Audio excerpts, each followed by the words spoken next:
Hello and welcome to Kickback Science Podcast. I'm your host, Dr. Luke. This podcast is your place to get the tools and knowledge necessary to navigate the world of health and wellness.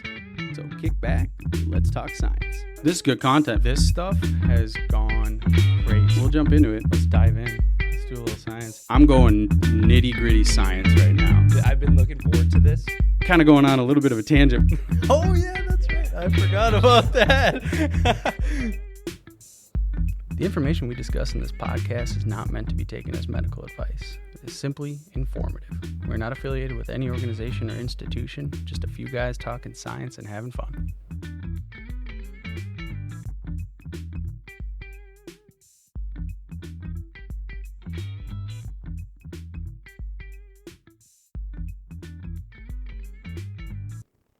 All right, thanks for tuning in to another Kickback Science episode. Today we have a very special guest, Dr. Victoria Flores.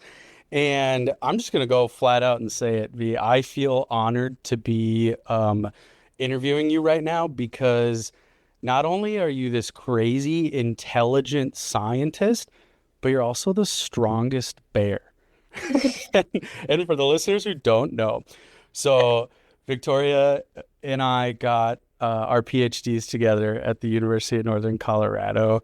And at the university, they have this like annual strength competition where you can sign up and just compete against other students and try to lift more weight than everybody. And if you lift more weight, you become the strongest bear. And were you like back-to-back strongest bears or something?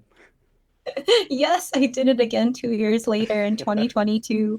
In 2019, oh, no, sorry, 2018. Gosh, time flies. But I did it the first semester we started our PhD when our cohort just began, when it was all crazy. There was really no structure to training.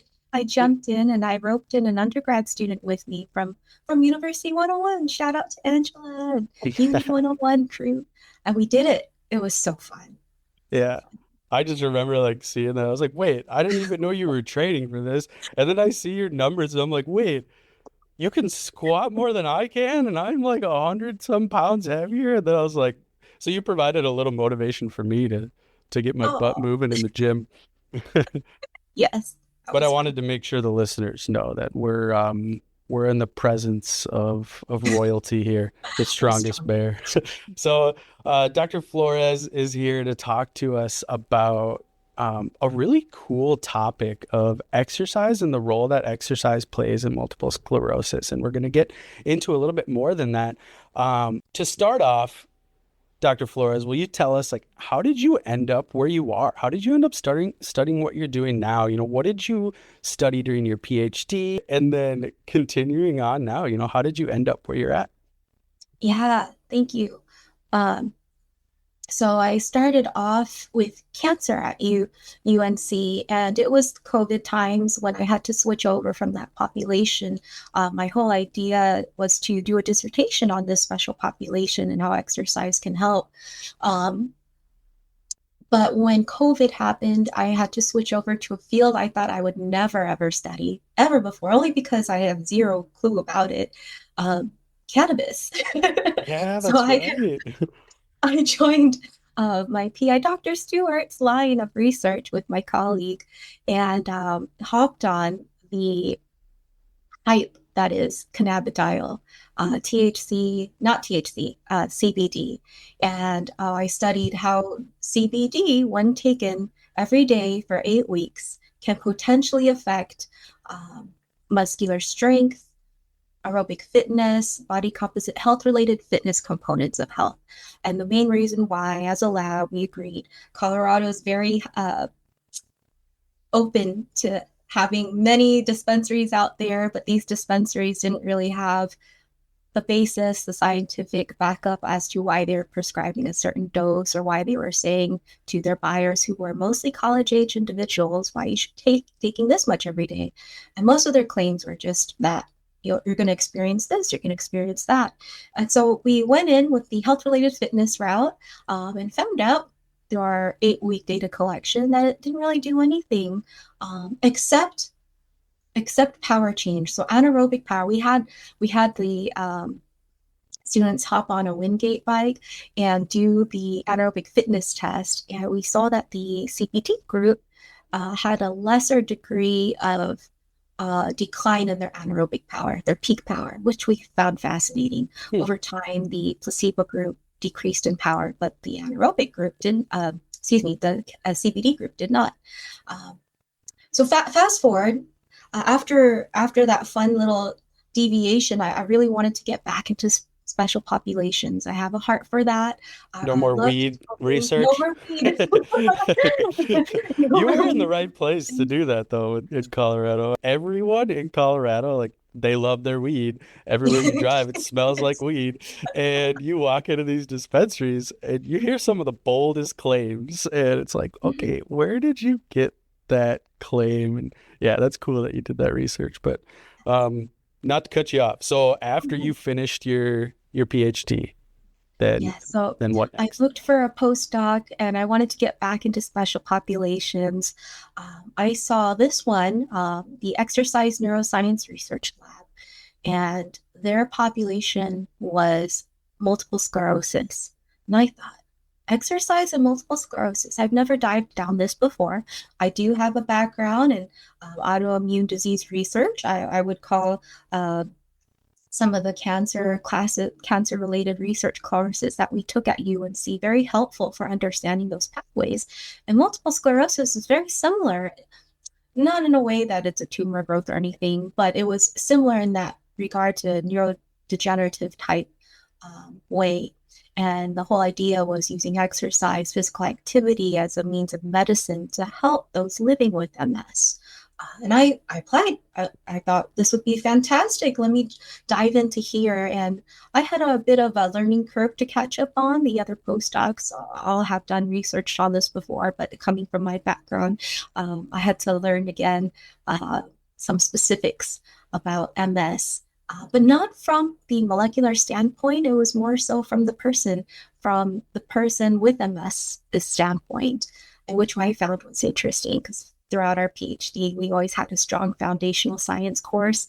And this one is just kind of on the opposite end. We're starting here at the bigger picture and then seeing how it affects their quality of life, their mobility, and their health.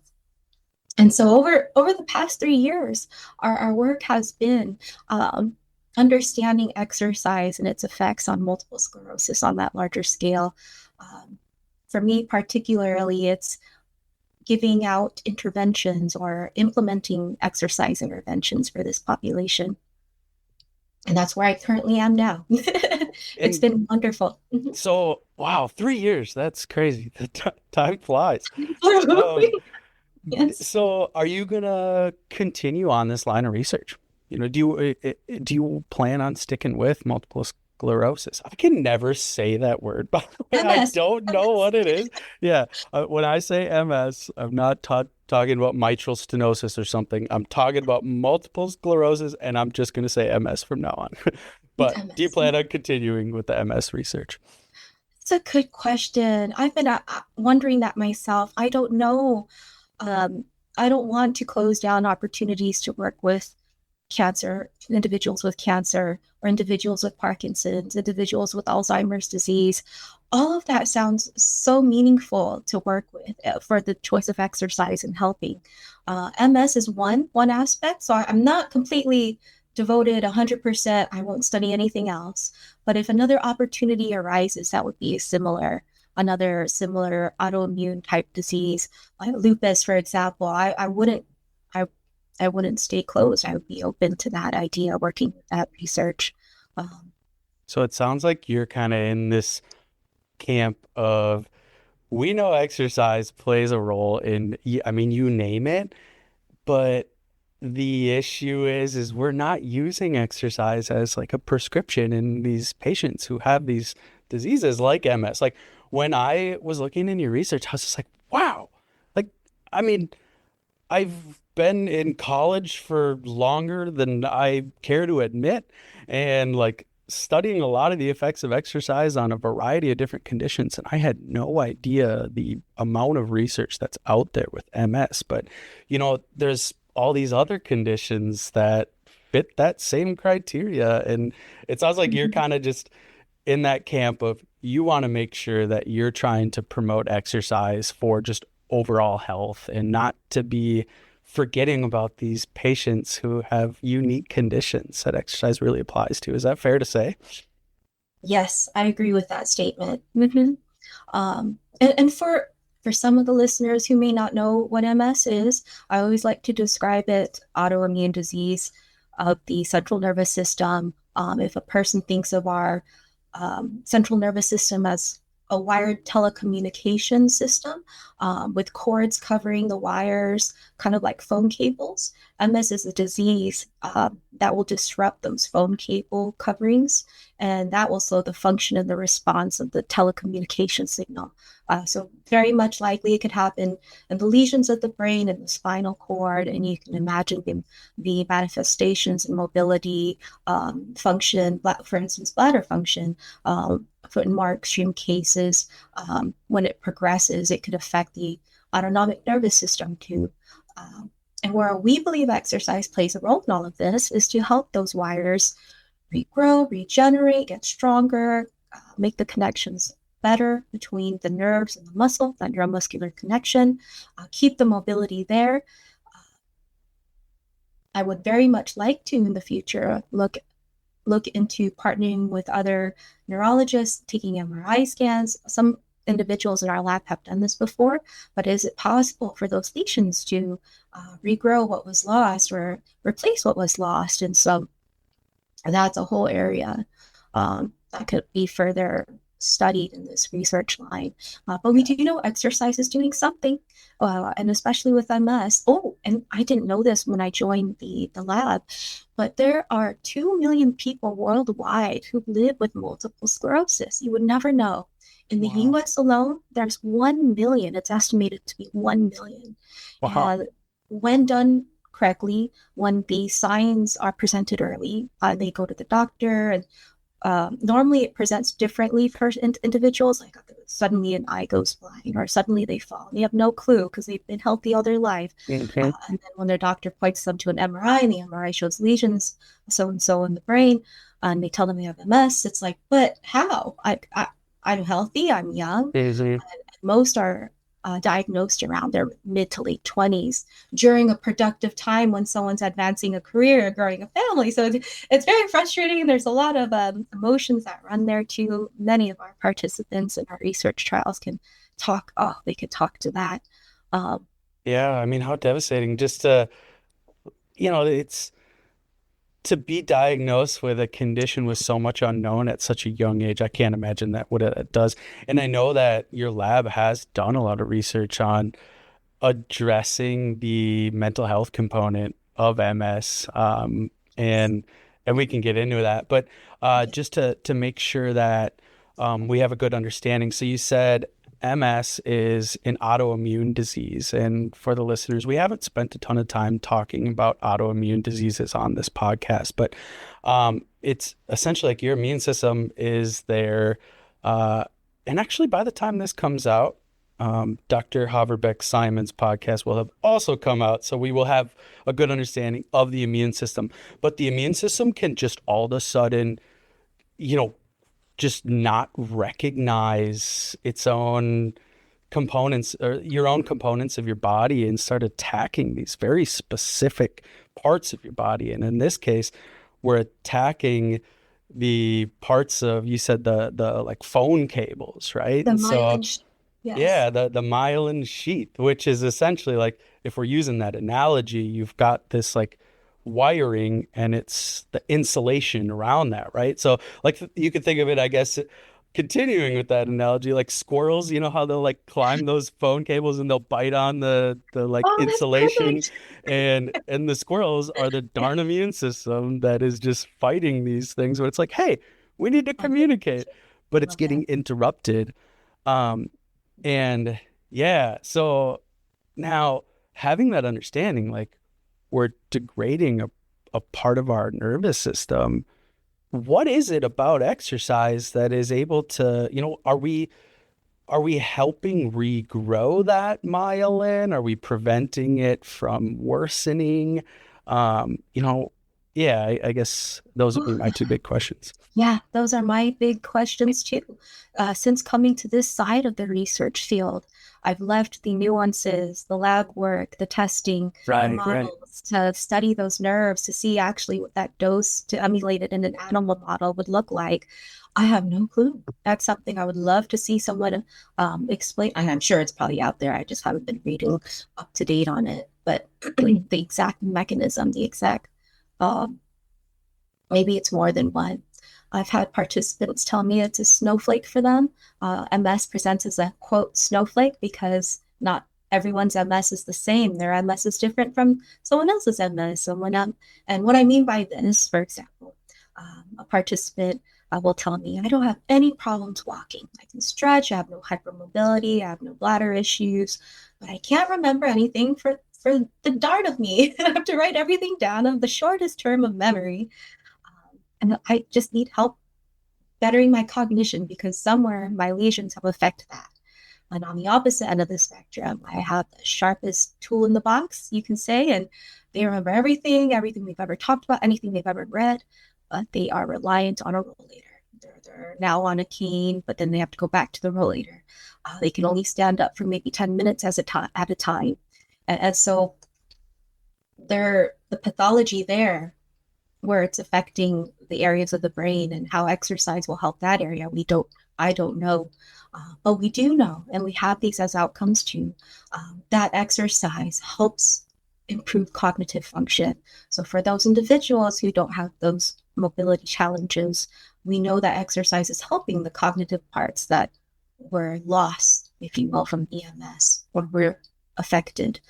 There's some improvements that we have seen there. Sure. Okay. So that there is something going on, but as far as like the mechanism, um, as far as we're aware, it potentially remains to be discovered. Which I guess is a lot with exercise and even other conditions. It's like, um, you look into any area, it's like, okay, exercise is improving it, but what the heck is going on? And at the end of the day, it's like, all right, who really cares? There's Right? no Yes. risk associated with exercise other than Zero you might be compared a to little bit, pharmacological treatments. yeah, Yes. you might be a little bit more confident and be taking your shirt off at the picnic or something. But that, other than that, I mean, you're, exercise doesn't provide risks. Um, Right. yeah. So you've done some work, and at UNC, I know you were studying BDNF, and BDNF we've touched on a little bit. Does that play a role here? Is there a component of increasing neuroplasticity in MS? And even if it's not MS, as far as you're aware, is this approach of exercise applicable for other neurodegenerative diseases? And I know MS is kind of in its own realm, and the process and the pathology of like Alzheimer's and Parkinson's are very different. But as far as you're aware, um, that's two very separate questions, V, and I apologize for that. But first off, BDNF just popped into my head there thinking about your previous research. Yeah. So is there anything with BDNF, with you and the expertise you've had? We'll start with that, and then building onto that, is this if involved in other neurodegenerative diseases? Right. So BDNF, we were trying to measure that with CBD.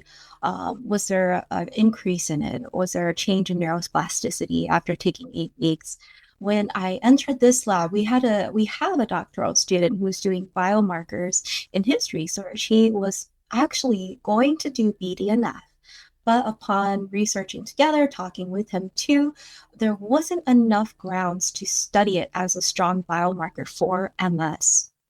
And the reason being, um, we were unsure where the BDNF was coming from, and then unless we could access spinal tap fluid, then we can get brain derived, truly brain derived. Otherwise, everything would have been a peripheral guess. And with Sure. the individuals already being so unique with their lesions, BDNF was going to be all over the place. We wouldn't know what a stable one would be for MS. And the research shows quite an array as well for what concentrations are normal and then what concentrations to expect after exercise. What my colleague, Trevor Martin, that's his name, decided to go with was serum neurofilament light. That biomarker, I can't tell you much about it, but I do know he's been looking into that, has been isolating that from the blood samples he's been taking, and is working on a review to share with the world what he's found and then what he's also read. But we have an idea that serum neurofilament light, I like to abbreviate it sniffles, so it's SNFS,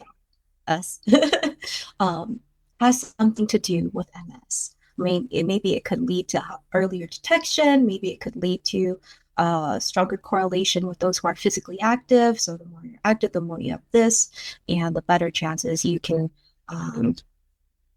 live onward with MS, but in a way that it doesn't affect you negatively. I'm not sure. But that was a great question. And I wish I could tell you more, but I kind of stopped BDNF afterwards when I came to the lab. Yeah, no, that's okay. That's just I mean, when I'm thinking of exercise and the specific benefits it would provide, if we are attenuating the degenerative process of this disease, what could it be? Um, and that's the first thing that popped in my head. But then I also think of, if we're thinking of autoimmune conditions, you are at a greater risk even following infection. Anything that activates your immune system, high stress, and that's why obesity is so correlated with a lot of autoimmune conditions. And so continuing to think about like what is exercise doing, I assume that there's similar applications here with MS to other autoimmune conditions in terms of like we know exercise reduces this inflammatory state of our body and creates just a overall better environment, and our immune system is going to be functioning in a more proper way. Are those data out there in terms of yeah, are those data out Yes. there? In our lab, we don't sample inflammatory biomarkers. We do subjective survey replies from our participants who've undergone exercise interventions.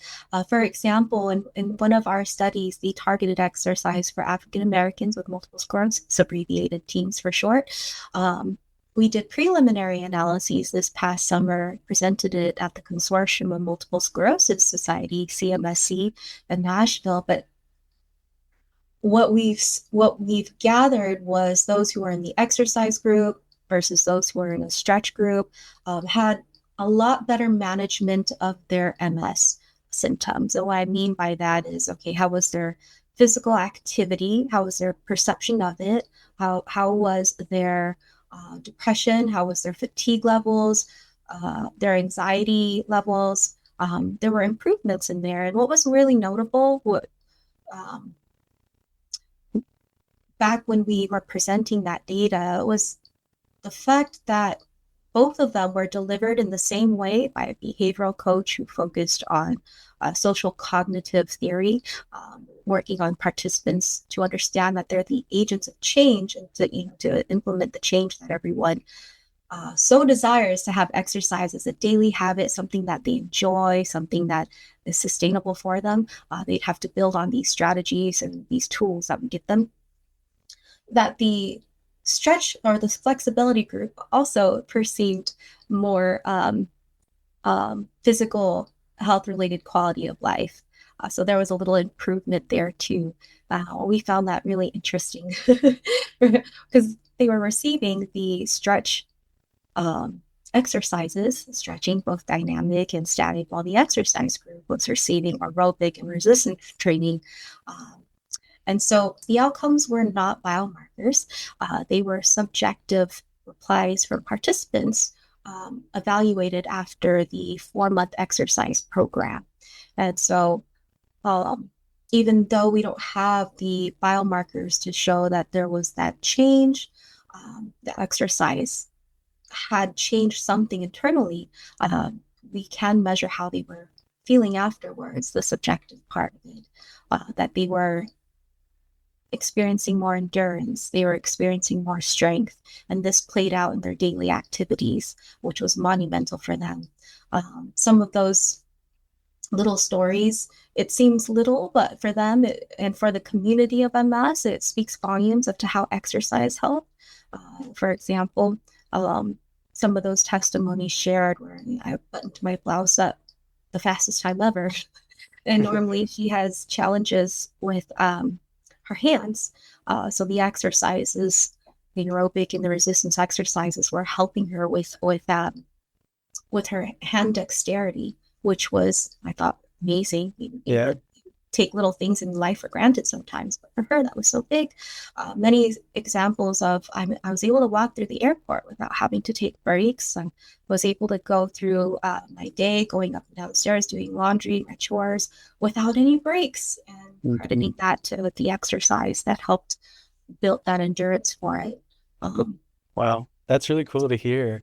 I mean, and we were talking before I pressed record on this. We were just chatting about, that's the stuff that matters, right? Is like, we talk a lot about this mechanistic molecular biology and all the research on the different pathways and mechanisms of disease. And at the end of the day, it's like, who cares about this specific pathway? Is it actually working for the patient? And it sounds like you have a lot of data to show, yes, this is impactful. And it is not just impactful physically, but also mentally. And Mhm. yeah, that's huge. Yes, yes.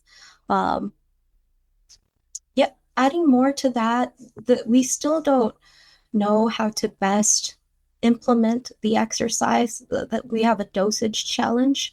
Um, what is best, and working with what these individuals living with MS, it's been very specific. So we have the plan, we follow the plan as best we can, but we're prioritizing progress over perfection because once again, no MS is alike. We deviate at some point, we still stick to it, but the progression is different. And I think by allowing them to focus on the consistent improvements that they make, no matter how small, for examples, those little examples, to celebrate that and to grow from that, to not give up, because it helps them live with MS, and it also helps them change their perspective on living with MS, whereas they felt perhaps maybe a victim. Why was it me? Why do I have this? And more so as okay, this is something I have, but it doesn't define me. I'm able to do these things. I just need to stay consistent, and I still need to find community. I still need to sustain my healthy habits. Um, and through talking with most, we've seen maybe over 100 now for the team study, and then continuing to see others from the other studies that I assist with. But most of there's a mix up on where the medical field has helped them on this. I've had some who slipped through the cracks per se. Their doctor, theirs didn't know they had MS, and they didn't know how to find it until it got progressed a little bit worse, and had to finally say, "Oh, you do have MS. I'm sorry, but we got to put you on these meds," without giving the choice. Okay, you have MS. There's some potential that you can delay it further. You'd have to change this and maybe exercise a little bit more. Um, and then most, I don't know, maybe like 50%, some participants have said their doctors haven't suggested exercise at all. And only through hearing about this exercise program, they're already in a compromised state in their mobility. And their doctor says, okay, you need PT plus more, so do more. And so at that point, it's like, why didn't they tell me earlier? Kind of a thing. Yeah. Well, I think there's quite a gap in the exercise world versus the medicine world. And having been a part of both of them, it's, I think, a little bit more obvious to me. But the we don't learn like what specific benefits exercise provides in medical school. We learn that it's healthy.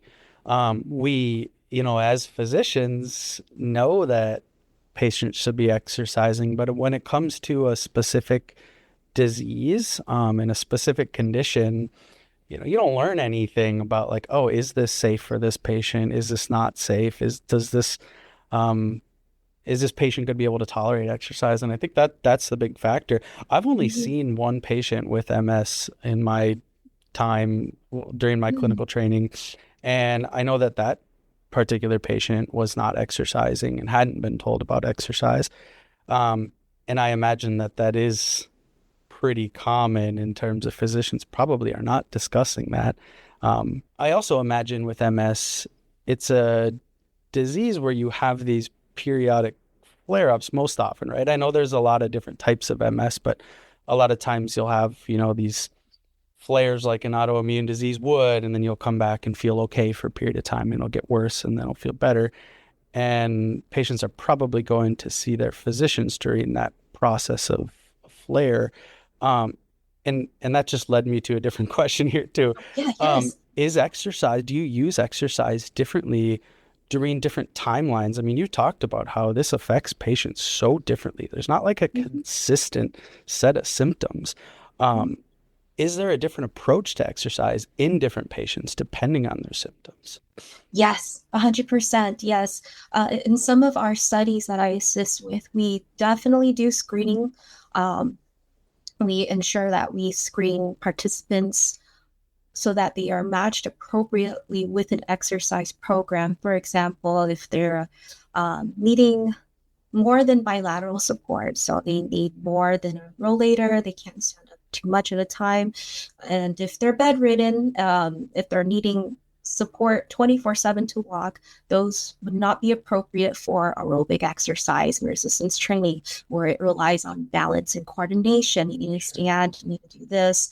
You also need to walk outside or walk around your house. Now, for those who aren't bedridden and have some degree of support, say they're relying on a cane, but they only walk for maybe 10 to 20 feet at a time, uh, we can still work with them. We would just scale the walking. Instead of a 10-minute walk, for example, let's try a 5-minute walk and around the house instead of your front yard.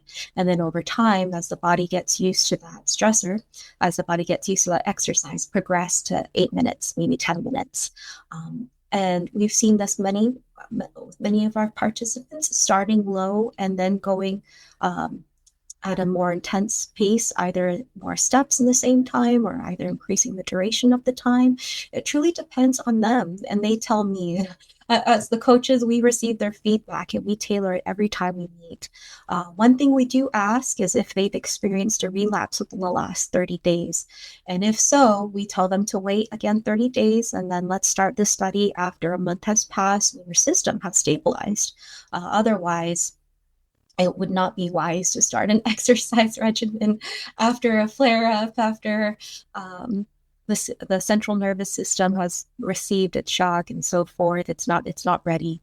Um, yeah, and so we've had a fair amount. We try to engage those who are relapse remitting MS before they progress into primary or secondary MS. So at this point, they're progressed in the disease and their mobility has decreased.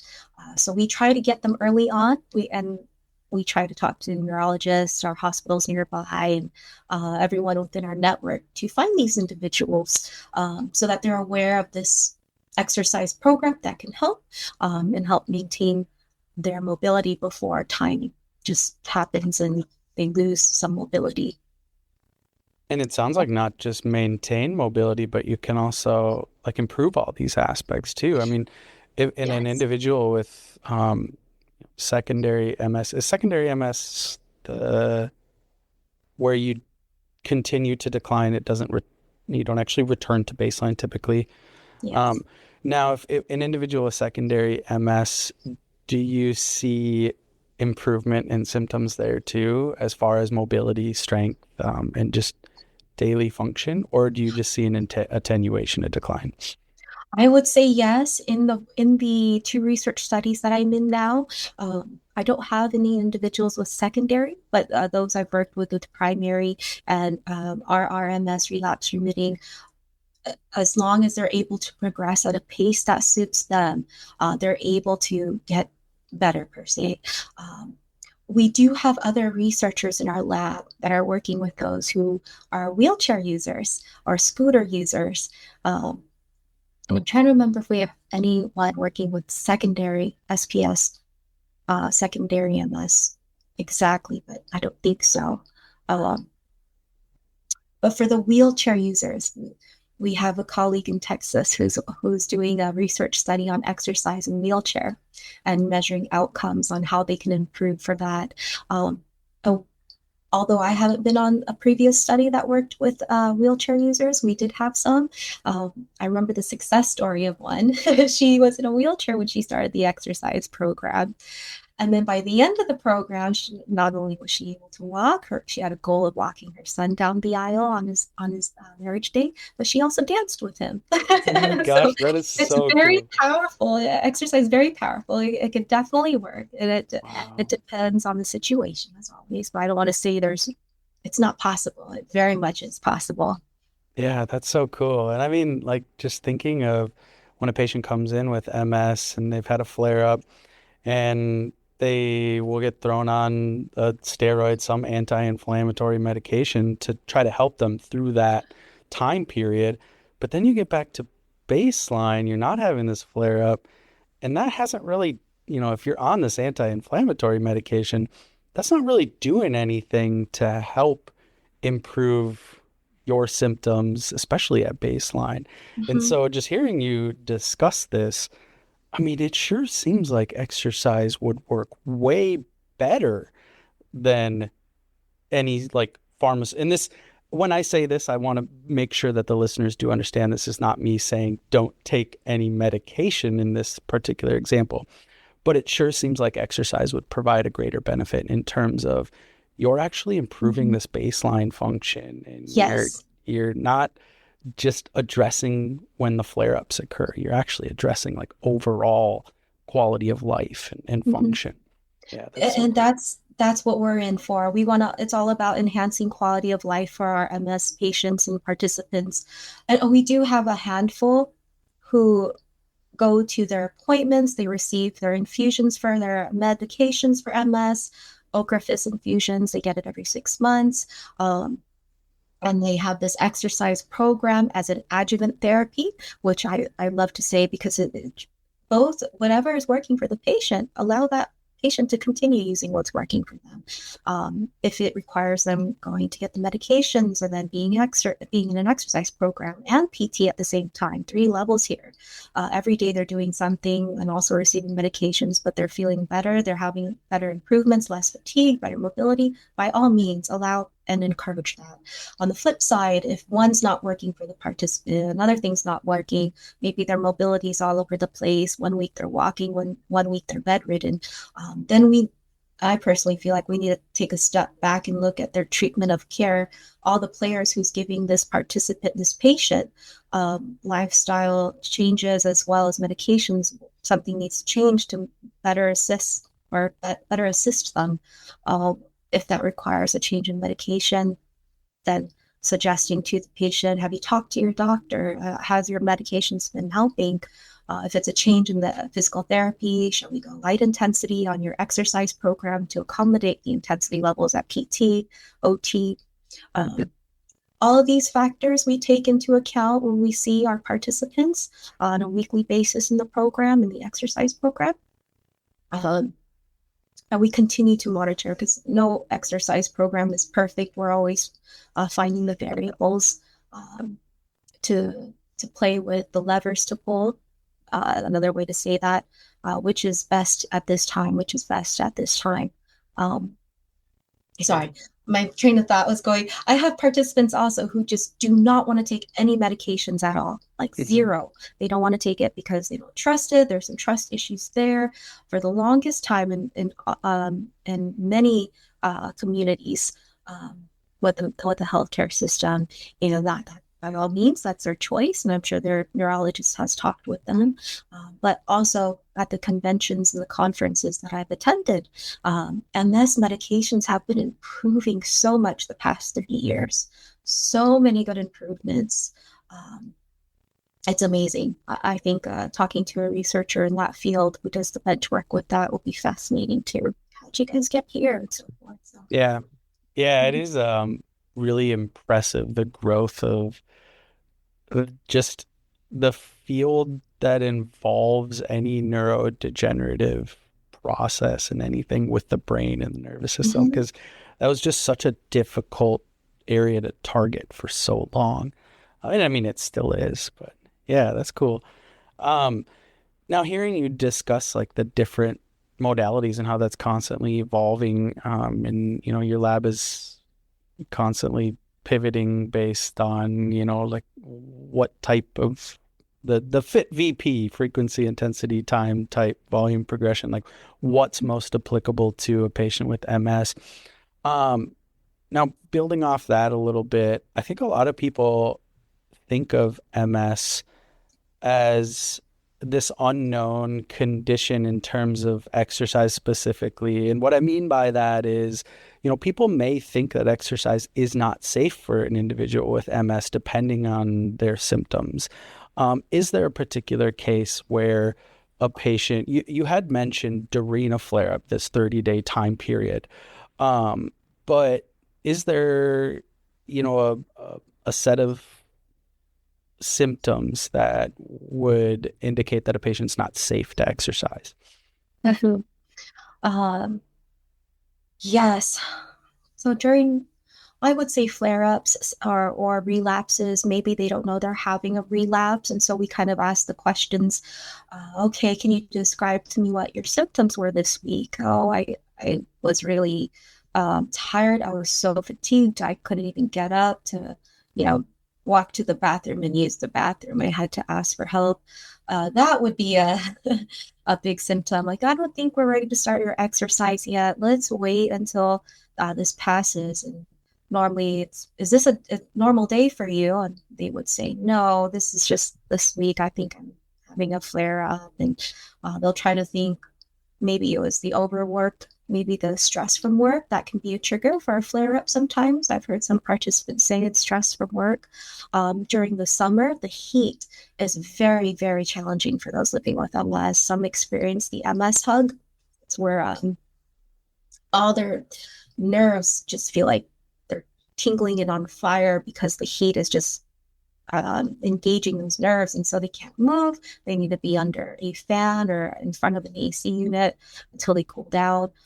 During those times, we'll ask, okay, do you have consistent AC or a way to cool down? Have you been using cooling packs, drinking cooling water? Yes. And I'm still able to walk around. I still can get around and do these things. And so at that point, we modify their exercise program.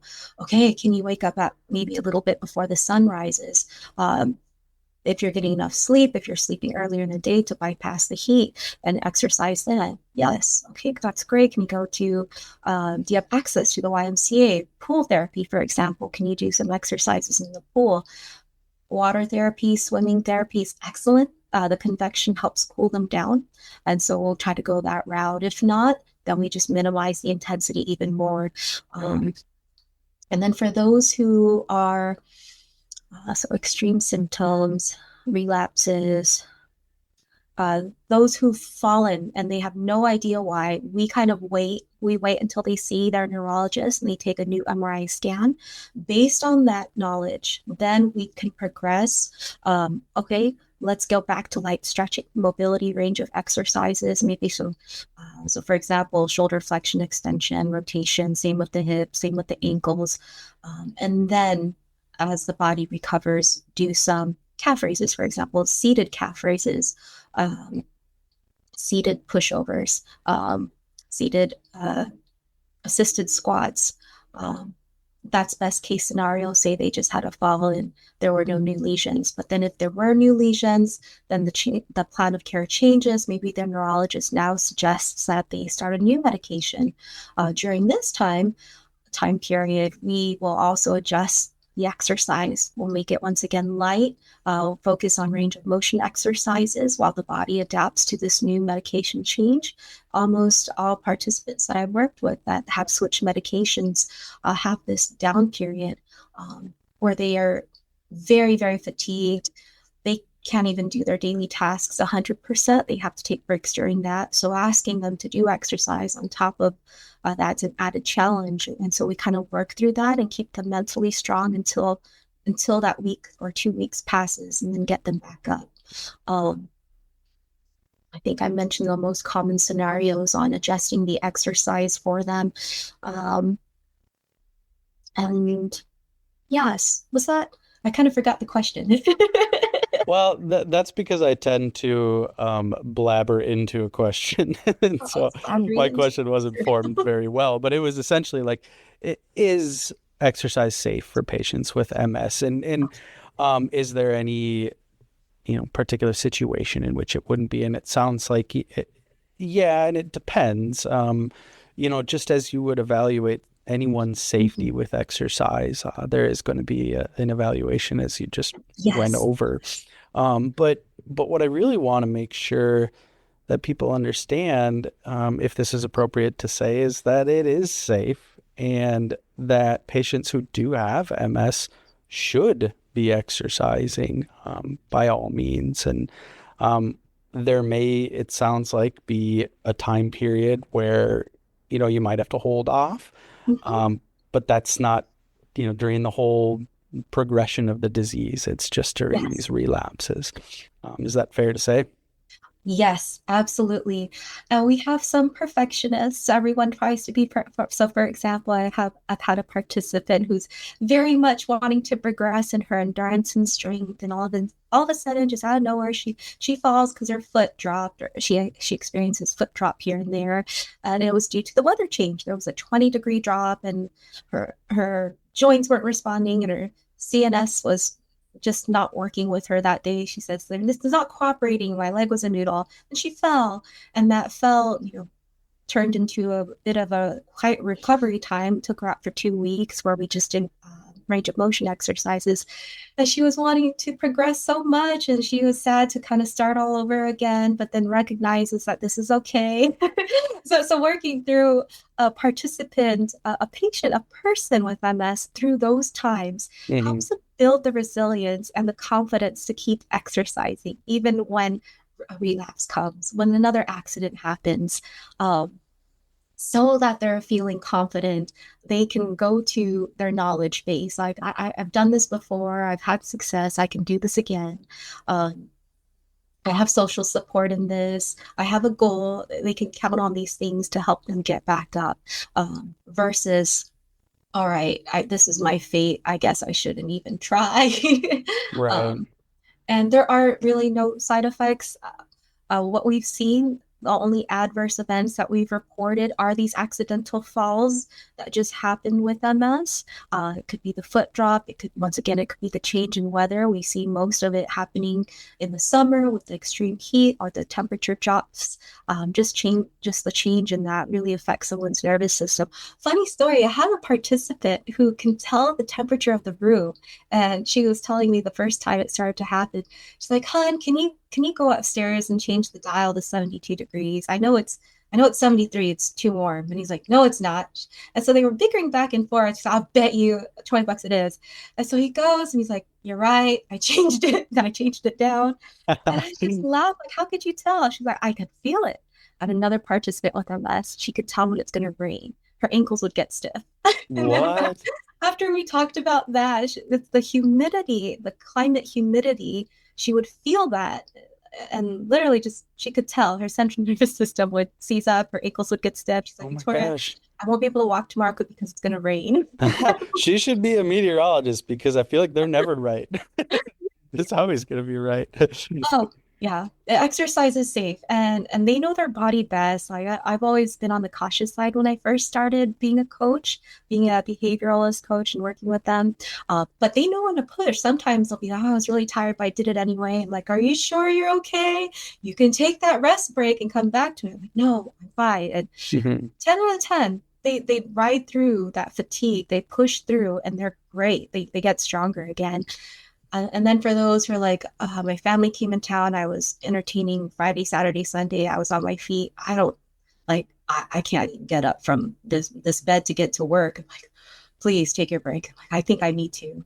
Um, I think being on this side, working with them, they can now see and anticipate these patterns that they recognize with their MS. Because sometimes I think some of them realize they can't do anything about it. Something's going to happen. But by being in an exercise program, talking about it, they can anticipate when changes are going to happen. They can already, okay, I need to allot my energy wisely so that I can do this and so forth.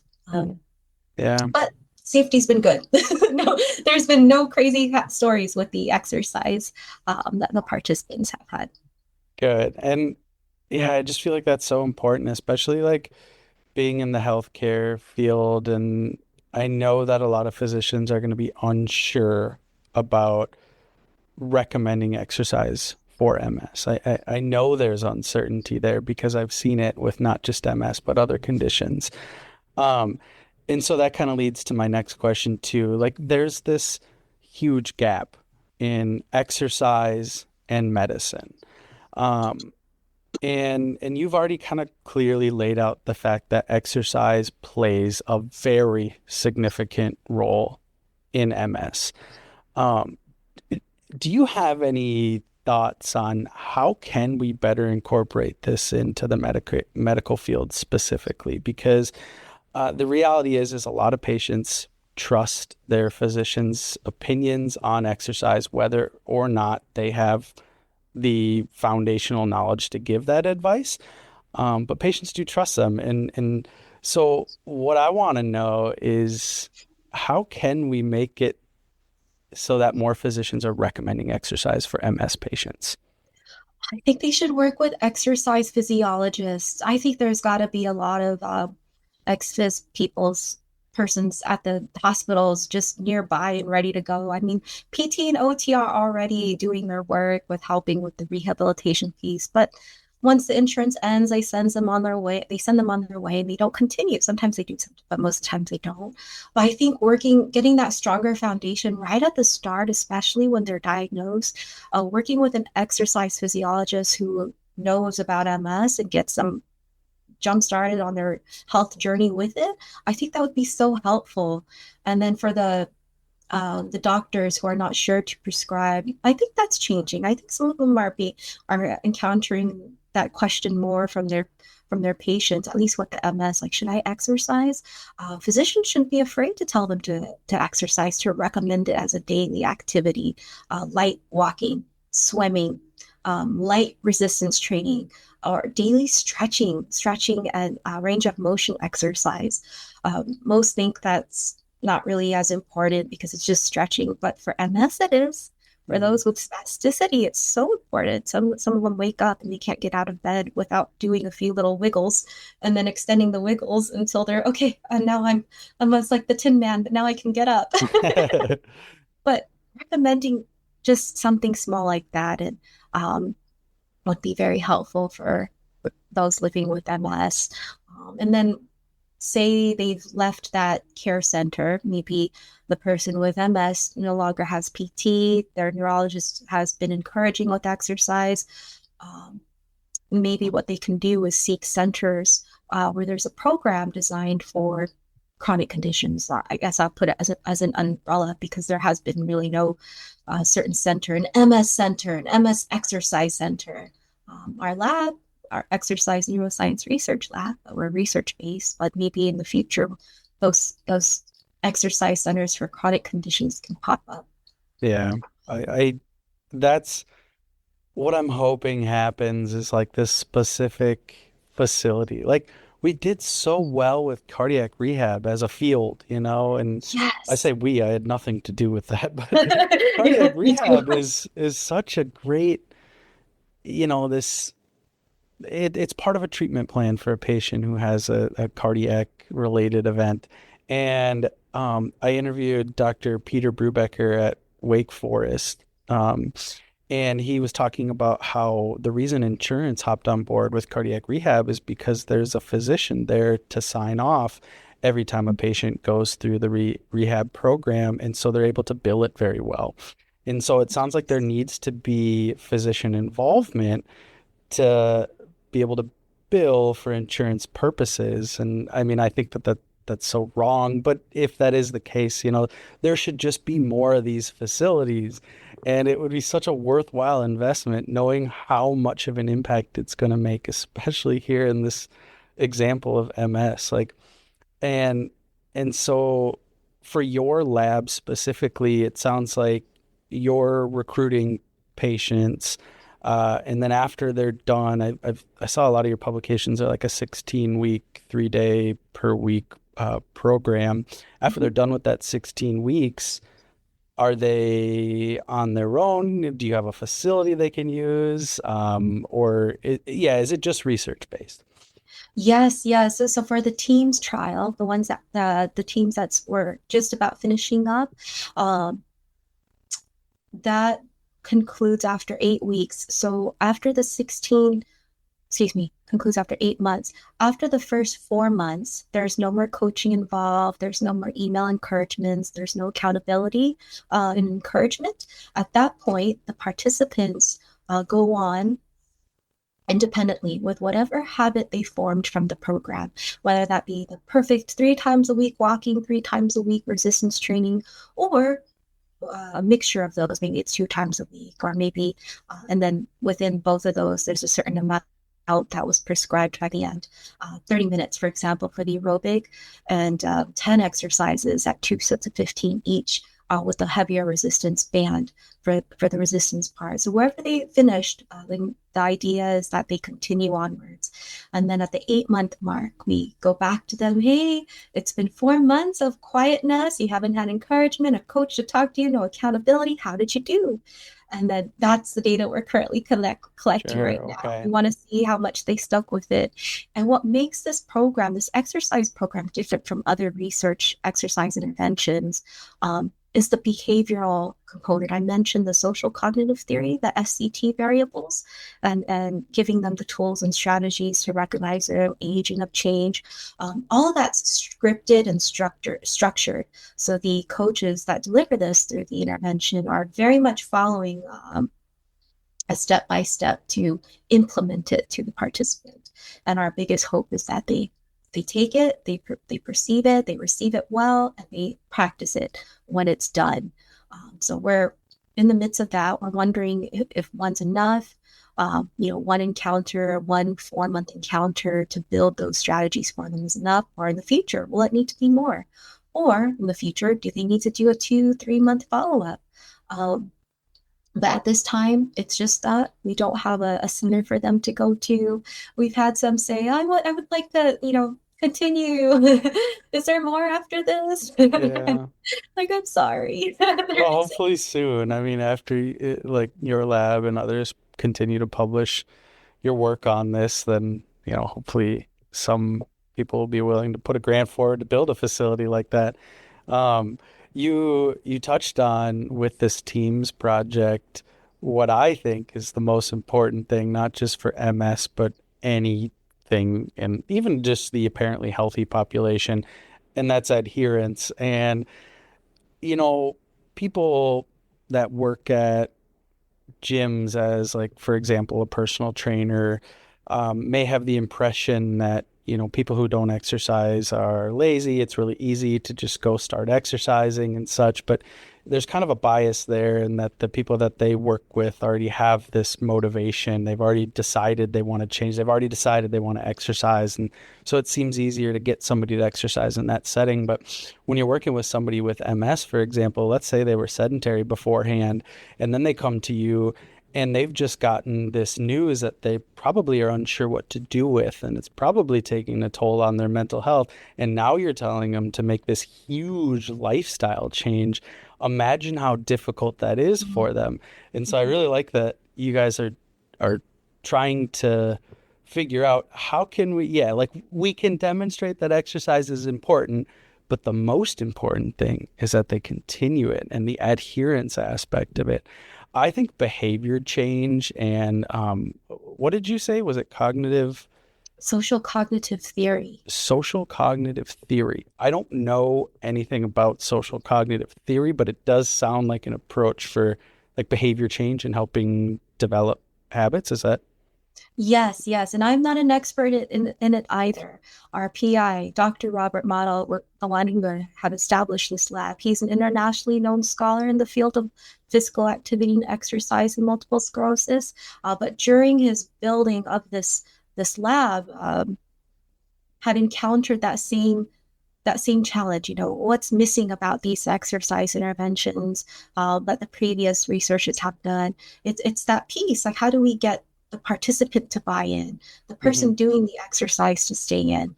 And so they were studying these variables, the cognitive variables early on, and finding out, okay, what's the most important that helps them improve in an exercise program and stick with it. For example, they looked at social support, they looked at recognizing barriers, recognizing facilitators, their self-efficacy, how participants perceive a lot of those variables. Hmm. So this was before I joined in, but he did show that there are these variables that they do exist and they do correlate with a better chance of sticking with exercise. And when implemented, when done, can help someone adhere to the exercise program after. So we're looking into that too. That's Yeah. I very think that's important. going to be such a huge area of just the field of exercise physiology is that aspect of like, let's try to figure out, we've hopefully done enough to show that exercise is the most powerful tool that we have to improving our health. And the next step is, how do you get people to do it and how do you get people to adhere? And I think that approach is going to just do so much for the field. Um, Mhm. yeah, back to your exercise physiology, we need to be working with exercise physiologists. I think that's the next step is figuring out how that connection looks. How can we make that a standard of care? I hope it happens sooner than later. Me too. Um, so to close out here, um, first, I would like to hear, what exciting areas of research in the field of MS specifically, or what areas of research are you most excited for right now in this field? Ooh.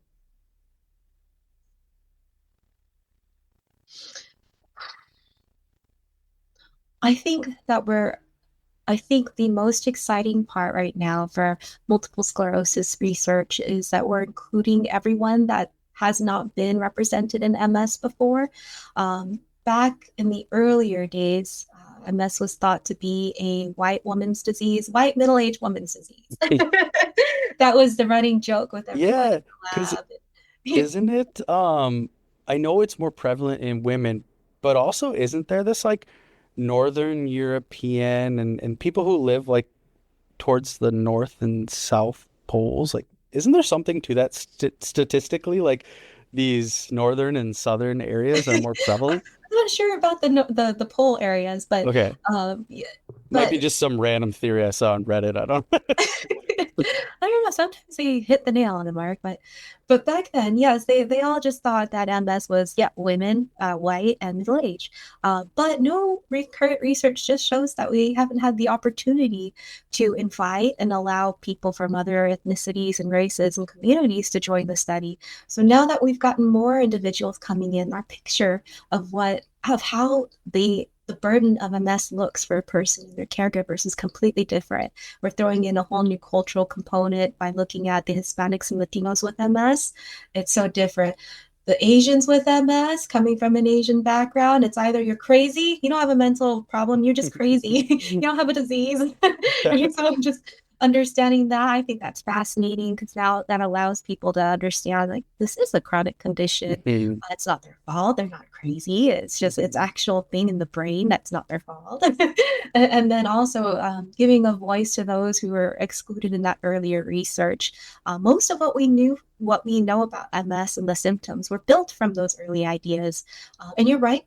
It's in women. It's diagnosed in women more than men, 3-to-1 ratio to be exact. But there are men that get it too. We have Mhm. men as participants, and their experiences are just as valuable. And I think a lot more precious because these fathers, most of our fathers, um, they struggle with that. Like, I'm supposed to be providing for my family, being active, but I just can't. The Mhm. MS, I don't know what to do. And I love exercise, but I used to, bench 300. I used to squat this. I was in football. Those kind of stories. It just kind of tugs at the heartstrings, right? Mhm. The trabeculae tugs. And The peculiar time. and so I think it's wonderful that we're broadening these interventions, collecting more data to more communities with MS, not just um, the stereotypical communities that had this opportunity. The opportunity is out there. We just need to bring it out some more so that those other um, cultural groups can live with this and be fine. Like there's nothing wrong with that. I think the helping people aspect is what's exciting me so much more. Yeah, that's so cool. And it's so awesome that you're at the forefront of this work and you and your colleagues in the ENRL lab. Um, I'm excited to see, to continue to watch all the research you put out there.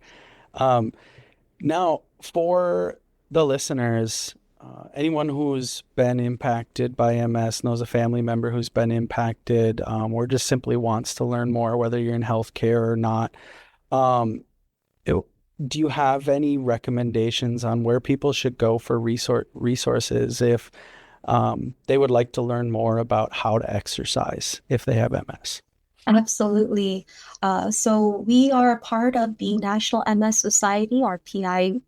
think he still sits on board there, but the NMSS, they have a wonderful website. They're very much up to date because of our wonderful relationship with them, our studies on there. But more than just that, they have tips and encouragement notes to family members. It's in multiple languages, so not just in the American resource, but um, and on their website, they feature stories of individuals as well. So a lot of encouragement. There's also support groups on there. I've come through a handful of individuals with MS who don't know anyone else with MS, and would love to have a friend that goes on this life journey with them. And so linking them to this website, the NMSS has shown them to a support group where they can, talk about these similar struggles and also find solutions for each other and just encourage each other through it all and get through it together.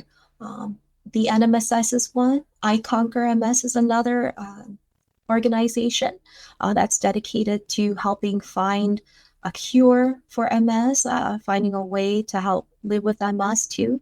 Um, and there is another group program is an accelerated cure project. They also work in tandem with I Conquer MS. Those three organizations have wonderful websites, all the materials that a layperson can read through.